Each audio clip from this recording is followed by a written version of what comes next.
Hi friends, welcome to Venkata Siri channel. మీరందరూ ఎలా ఉన్నారండి? నేనైతే చాలా బాగున్నాను. మీరందరూ బాగోవాలని కోరుకుంటున్నానండి. పిల్లలు స్కూల్కి వెళ్ళేటప్పుడు స్నాక్స్ తీసుకెళ్తారు కదండి. ఆ స్నాక్స్ చక్కగా మన చేతులతో మన ఇంట్లో తయారు చేసుకుని వాళ్ళకి పెడితే చాలా మంచిదండి. స్వీట్ షాప్లో స్వీట్స్ కానీ, బేకరీ షాప్లో కేక్స్ కానీ, లేదంటే అవుట్ సైడ్ మురుకులు కానీ, చిప్స్ కానీ, ఇలాంటివి ఏవి కూడా అవుట్ సైడ్ ఫుడ్ పిల్లలకి వీలైనంత మట్టుకు అవాయిడ్ చేయడం చాలా మంచిదండి. చక్కగా మన ఇంట్లోనే మన చేతులతో తయారు చేసి పెడితే వాళ్ళకి చాలా మంచిదండి. పైగా మనం చాలా శుభ్రంగా తయారు చేసుకుంటాం. అవుట్ సైడ్ వాళ్ళు ఎలా తయారు చేస్తారు అనేది మనకు అంతగా తెలియదు కదా. సో ఈరోజు నేను పచ్చి కొబ్బరితో కొబ్బరి లడ్డు తయారు చేస్తున్నానండి. సో మనం ఎలా తయారు చేసుకోవాలో ప్రాసెస్లోకి వెళ్ళిపోదాం. అలా చూసి వెళ్ళిపోకుండా ఒక లైక్ కానీ సబ్స్క్రైబ్ కానీ చేసుకోండి ప్లీజ్. చూసారండి ఎంత చక్కగా పర్ఫెక్ట్గా వచ్చాయి కొబ్బరి లడ్డూలు. చాలా జ్యూసీగా ఉంటాయండి. పళ్ళు లేని ముసలి వాళ్ళు కూడా చక్కగా వీటిని తినొచ్చండి. ఆరోగ్యానికి చాలా మంచిదండి. నేను ఒక కొబ్బరికాయ అనేది తీసుకున్నాను. మీకు ఎక్కువ లడ్డూలు కావాలంటే 2-3 కొబ్బరికాయలను తీసుకోండి. ఈ కొబ్బరికాయని చక్కగా ముక్కలు కట్ చేసుకొని పెట్టుకోవాలండి. చిన్న ముక్కలుగా కట్ చేసుకొని పెట్టుకోవాలి. ఈ కొబ్బరి ముక్కలను మిక్సీ జార్లో వేసుకుందామండి. వీటిని చక్కగా పొడిలా అయ్యేంత వరకు మిక్సీ వేసుకుందామండి.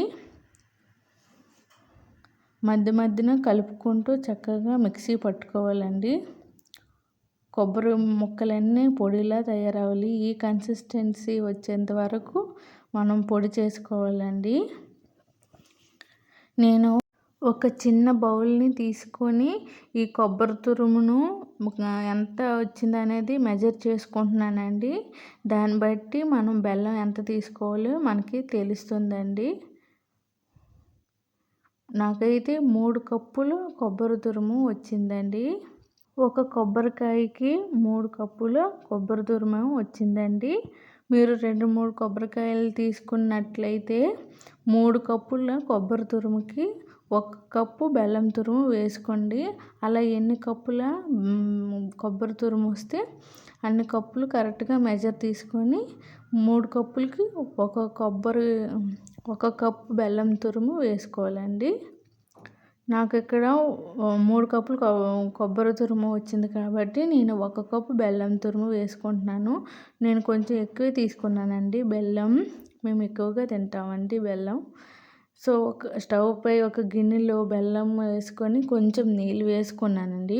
ఎక్కువ నీళ్ళు వేసుకోకూడదు, కొంచెం వేసుకోవాలి. బెల్లం బాగా కరిగిపోవాలండి. కరిగిపోయిన బెల్లాన్ని ఒక అడుగు దలసరిగా ఉన్న గిన్నెలోకి వడకట్టుకుందామండి. ఇసుక ఏమైనా ఉంటుంది కదా, సో వడకట్టుకుందాం. ఈ వడకట్టుకున్న బెల్లం రసాన్ని గ్యాస్ స్టవ్ పై పెట్టుకొని బాగా ముదరతీగ పాకం వచ్చేంత వరకు మరిగించుకోవాలండి. బాగా ముదరతీగ పాకం రావాలి. లేత పాకం అయితే కొబ్బరి లడ్డు రాదండి. సరిగ్గా చుట్టడానికి కూడా అవ్వదు. బాగా ముదరతీగ పాకం రావాలండి. అలాగని బాగా పిక్క కట్టినంత వరకు పాకం ఉంచకూడదండి. ముదరతీగ పాకం వస్తే సరిపోతుందండి.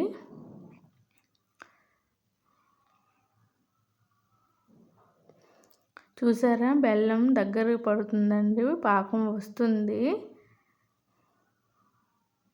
పాకం వచ్చిందా లేదని మనం ఇలా తీసుకొని వేలుతో ఇలా చెక్ చేసుకోవాలండి. ఇలా వేలుతో చెక్ చేసుకోవాలి.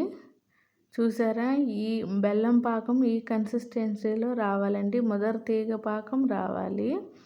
లేత తీగ పాకం అయితే కొబ్బరి లడ్డు రాదండి. చూసారా, ఇలాగా ముదరతీగ పాకం రావాలి. ఈ ముదరతీగ పాకంలోకి కొబ్బరి తురుముని యాడ్ చేసుకుందామండి. కొబ్బరి తురుముని అయితే నేను యాడ్ చేసుకుంటున్నాను.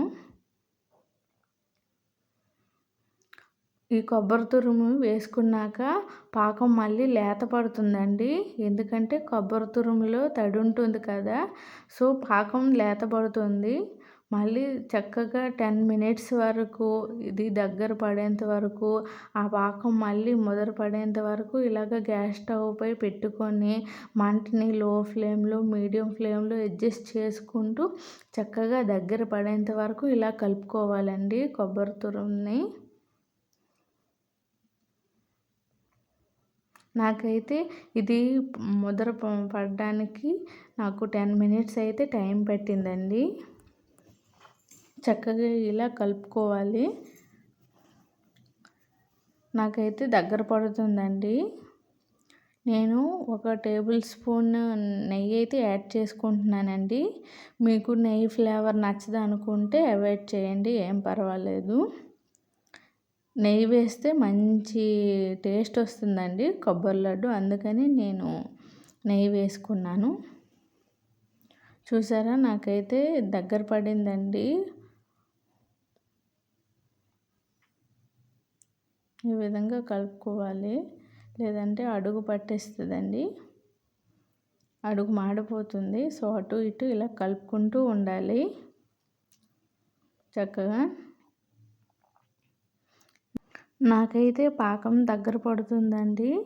మనకి పాకం వచ్చింది లేదా అని తెలుసుకోవడం కోసం కొంచెం ముద్దని తీసుకొని ఉండలాగా చుట్టుకోవాలండి.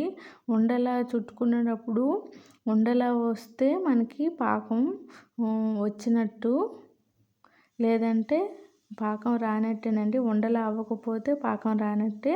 మీకు ఉండలా అలా నేను చుట్టినట్టు రాకపోతే మీరు కొంచెం స్టవ్ పై పెట్టి మళ్ళీ కొంచెం సేపు వెయిట్ చేసుకోండి.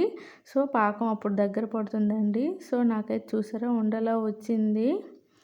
మనం స్టవ్ ఆఫ్ చేసుకొని దీన్ని చల్లగా అయ్యేంత వరకు వెయిట్ చేద్దామండి.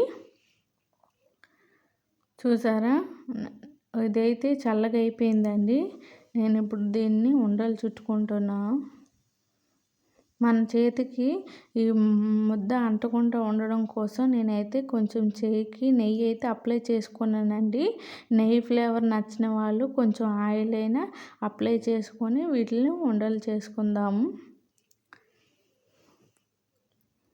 అదైతే చల్లగా అయిపోయిందండి.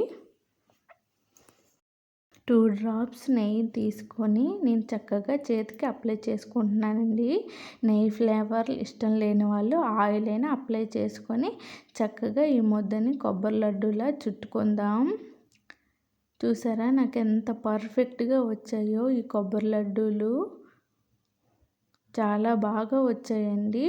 పాకం కూడా పర్ఫెక్ట్గా వచ్చింది. చాలా మంచిదండి కొబ్బరి లడ్డూలు. మాంసాహారం కంటే చాలా మంచిది. పిల్లలకి చక్కగా మీ చేతితో ఇలా కొబ్బరి లడ్డూల్ని తయారు చేసి వాళ్ళకి స్నాక్స్గా పెట్టండి. చూసారా నాకైతే ఎంత బాగా వచ్చాయో కొబ్బరి లడ్డూలు. నేను ముద్దని మొత్తం అంతా కొబ్బరి లడ్డూలో చుట్టుకుంటున్నానండి. చూసారా నాకు ఎంత బాగా వచ్చాయో కొబ్బరి లడ్డూలు. నా వీడియో కనుక నచ్చినట్లయితే లైక్ చేయండి, షేర్ చేయండి, సబ్స్క్రైబ్ చేయడం మాత్రం మర్చిపోవద్దు.